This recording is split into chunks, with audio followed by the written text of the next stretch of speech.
Boa tarde, galerinha do Suco Decor, Agnes Flor, e vou fazer um vídeo para vocês de 10 dicas para ter um bom cultivo com suculentas, tá? A princípio, no primeiro vídeo, eu vou falar de 5 e depois vou fazer um segundo vídeo e falo das outras 5 dicas, porque senão o vídeo fica muito extenso. Eu gosto de falar bastante, né, e dar umas diquinhas aí pra vocês, da minha forma de cultivo e do que eu observo, mas acaba sempre ficando um videozinho longo, então por isso eu achei melhor dividir em 2 etapas, tá bom? Pra não ficar muito cansativo. Roda a vinheta!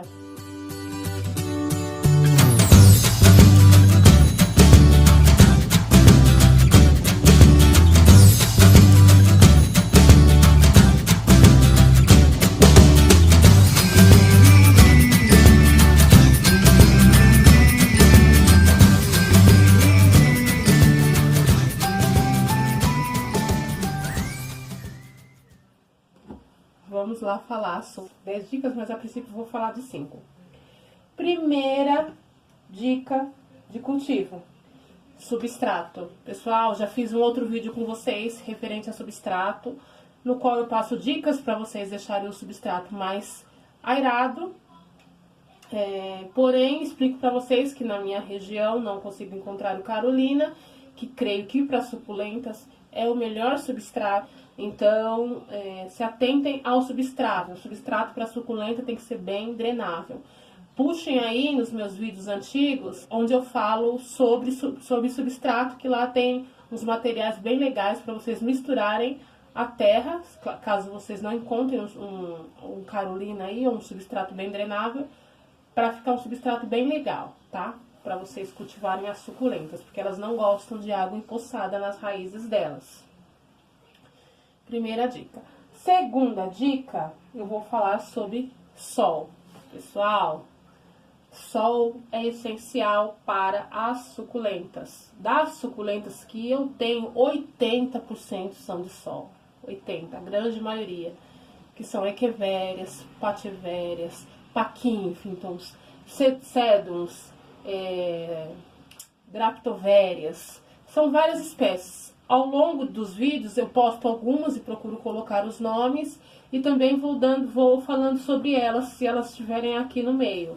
O que é, se é equevéria, qual que tipo que é. Então vocês têm que assistir os vídeos para vocês saberem direitinho a nomenclatura. Das que eu sei, eu faço questão de colocar. Das que eu não sei, eu falo, ó, pessoal, não sei dizer qual que é, porque eu tenho o costume de comprar muitas híbridas. O sol é essencial para suculentas. É bom para fungos é ótimo. Se você tiver plantas cultivadas ao sol pleno, você vai ver que elas são mais difíceis a pegar fungos e pragas também. E é uma planta mais forte, mais saudável.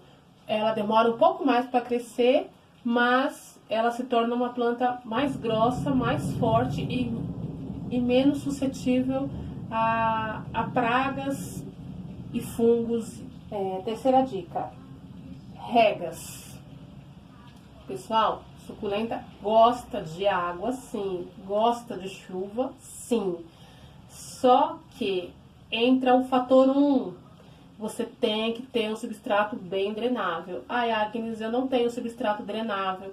Eu também sei disso porque eu não tenho esse substrato Carolina, não consegui encontrar. Eu faço a minha drenagem da forma como eu falei, mas mesmo assim, se é um período que tem mais chuva, de acordo com o meu ambiente aqui, eu tenho que tomar cuidado e tenho que cobrir algumas, se for um período muito úmido, com muita chuva, vamos dizer, que às vezes a gente sabe aqui em São Paulo que chove 10 dias seguidos ou 20 dias seguidos.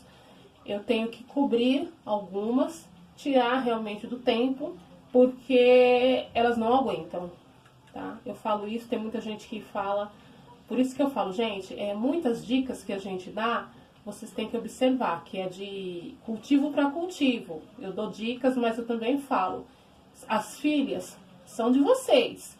Então, assim, o dinheiro, que nem no meu caso, o dinheiro é meu, a planta é minha. Então, eu sei muito bem como que eu tenho que cultivar ela aqui, a quantidade de sol que ela aguenta, a quantidade de água. Claro que isso daí você tem que ir observando. Se é um começo de cultivo, você não vai ter esse feeling logo de começo. Mas um dos tópicos que eu vou falar vai entrar essa questão aí de observação. As regas, elas adoram, tá? Gostam de chuva, gostam de regas. Eu evito, se for um período que tá só aquele calorzão e não está chovendo, eu evito molhar as folhas, eu molho só o substrato para evitar fungos. Outra coisa, já falei pra vocês, elas tomam, as minhas ficam no tempo aberto. Pro próximo verão pode ser que eu as cubra por causa do sol intenso, que tá muito forte, de dezembro a fevereiro, que é o período de verão. Mas se é um período que fica muitos dias chovendo, por volta do quinto dia mais ou menos, ou do quarto dia, vai depender muito da intensidade da chuva, eu as cubro, a maioria. Só não cubro as que ficam no muro, que são guerreiras ali. Mas mesmo assim, eu perco uma ou outra daquelas dos vasos que são vasos de cerâmica que ficam no muro. Mas elas gostam sim, mas eu faço dessa forma. Terceira dica, vasos. A dica que eu dou de vasos, gente, serve bastante para quem, conforme eu, não tem um substrato carolina aí, faz a mistura. Mas o substrato acaba não ficando drenável igual o carolina. Ele fica drenável, mas não fica igual ao carolina. Aí aqui vai entrar a questão de folha e observação. Eu observo a planta. Se a planta é uma planta nova, obviamente, aí ela vai vir pra mim.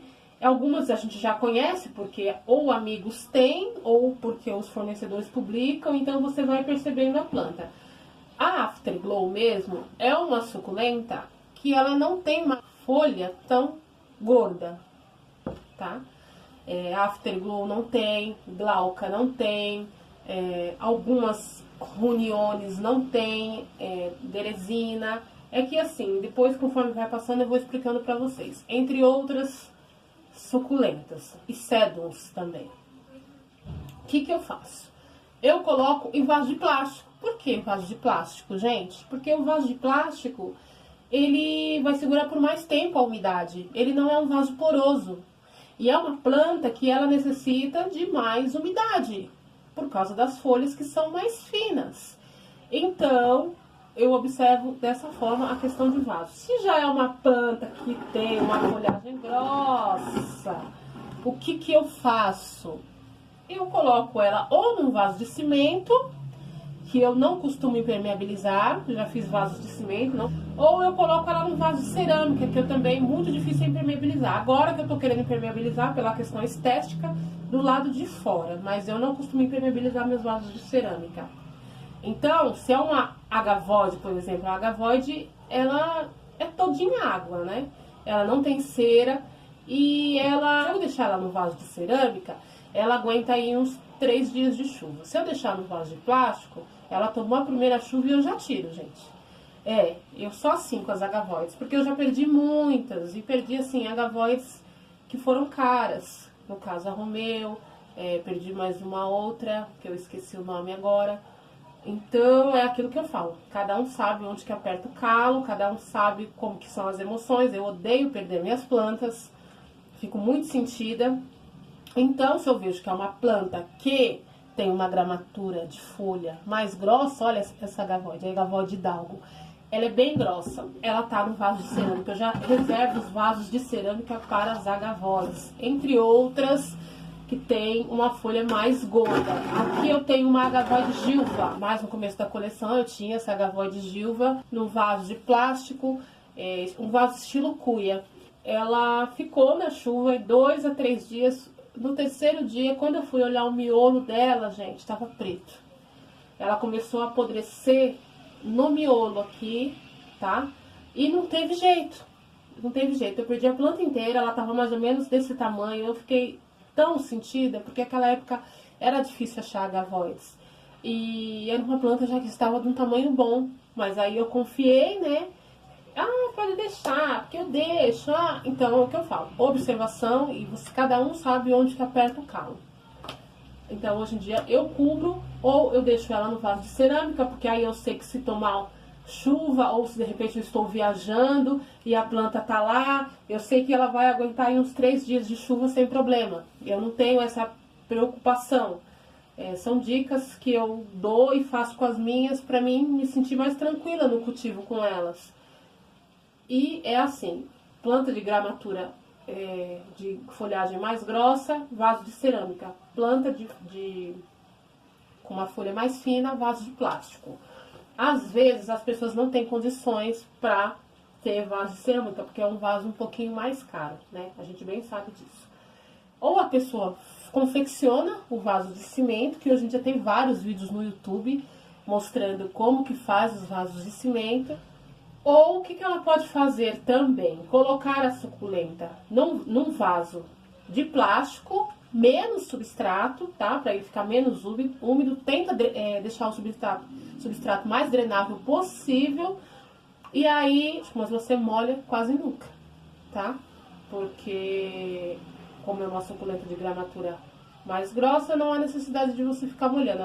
Você vai molhar ela e deixar que saia água por baixo, e ela vai aguentar aí um bom tempo sem regas, porque além de ela acumular mais água, por ela ser mais gorda, o vaso é de plástico e é um vaso que não é poroso. O de cimento e o de cerâmica, os dois são porosos, então os dois puxam a água do substrato. Seca esse substrato mais rápido do que um vaso de plástico ou de lata. E a última dica de agora, que esse vídeo já está muito longo, é sobre observação, tá?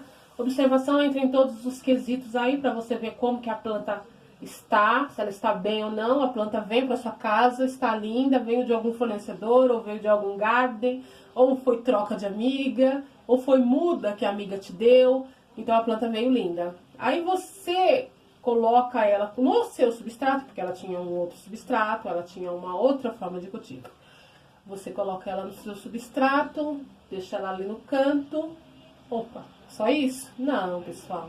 Vamos olhar para as plantinhas, que nem a gente cuida dos nossos filhos, dos nossos pets, e que nem nós cuidamos de nós também. Todos os seres vivos precisam de cuidado.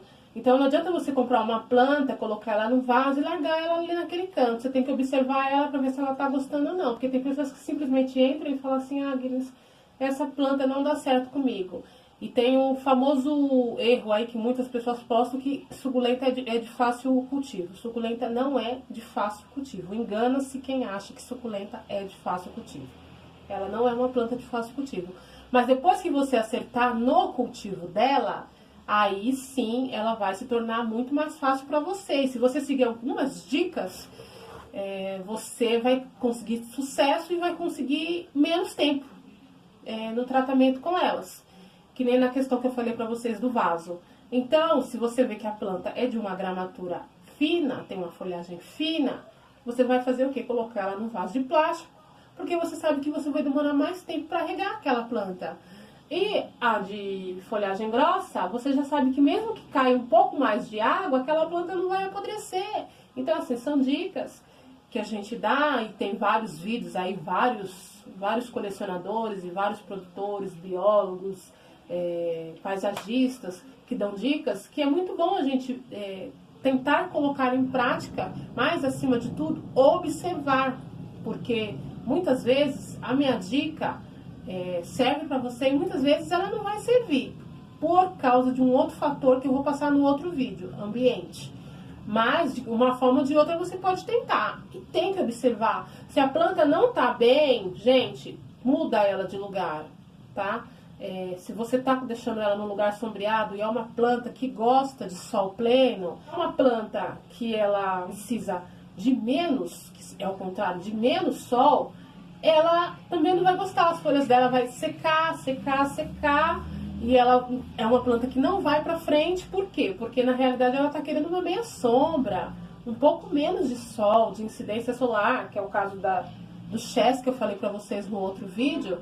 A do Chess e a metálica, elas gostam de um pouco menos de sol, pelo menos aqui na minha laje, porque, que nem eu falo pra vocês, minha laje bate sol quase o dia inteiro. Vai ter lugares que as pessoas vão falar assim pra mim: ah, minha do Chess fica no sol. Fica no sol direto. Só que é aquilo que eu falei pra vocês, o sol de São Paulo não é igual ao sol de Belo Horizonte, não é igual ao sol da Bahia, não é igual ao sol do Rio de Janeiro. Então entra o quê? Observação. Aqui, pra mim, a do Chess e a metálica não gostam de sol pleno. Elas se ressentem, elas ficam estagnadas, elas não vão pra frente. Então, é assim, são essas as dicas do primeiro vídeo. Esse vídeo já ficou muito longo, que nem eu falo pra vocês, eu falo muito, mas eu gosto de passar as dicas direitinho e não deixar muitas dúvidas. Então, é isso. Aí aqui eu tenho a Gavoides Hidalgo, que eu acho que eu já apresentei ela pra vocês no outro vídeo, mas não custa apresentar de novo, porque às vezes tem pessoas que viram um vídeo e não viu outro. Eu peço que veja todas, porque tem dicas muito boas. A Gavoides Gilva, eu amo a Gavoides, gente. Eu tenho um verdadeiro tesão por a Gavoides.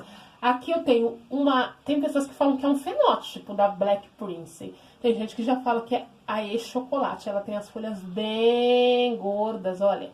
Bem gordinhas mesmo. Eu tô, na realidade, sem nenhuma Black Prince, porque agora quando eu chego nos Gardens, eu só encontro dessa mais gorda. Eu não encontro mais da Black Prince, que tem uma folha um pouco mais fina. Aqui a Echeveria Saint Germain, agora que ela tá indo pra frente, tá? Eu não pesquisei muito sobre ela. Ela tava fungada, estava com nematóides, daí eu troquei o substrato, coloquei um produto bem legal pra ela e agora ela tá indo pra frente, tá ficando bem bonitona. E aqui, por último, eu tenho a Afterglow, que foi uma amiga linda, minha do coração, que me deu. Amo de paixão. Ela veio e ela tá super bem, se dando super bem na minha forma de cultivo. Dependendo da Gavoides, tem um crescimento bem lento. Essas duas até que não. A Chocolate tem um crescimento bem lento, bem lento. A Saint Germain não tanto e a Afterglow também não tanto. Então, beijos no coração de vocês. No próximo vídeo eu publico as outras 5 dicas de cultivo para você ter sucesso com suculentas, que são as mais importantes. E fiquem com Deus. Muito obrigada pelas curtidas. Até mais. Pessoal, inscreva-se no canal, deixe seu like e clique no sininho de notificações para não perder nenhum de nossos vídeos. Até mais.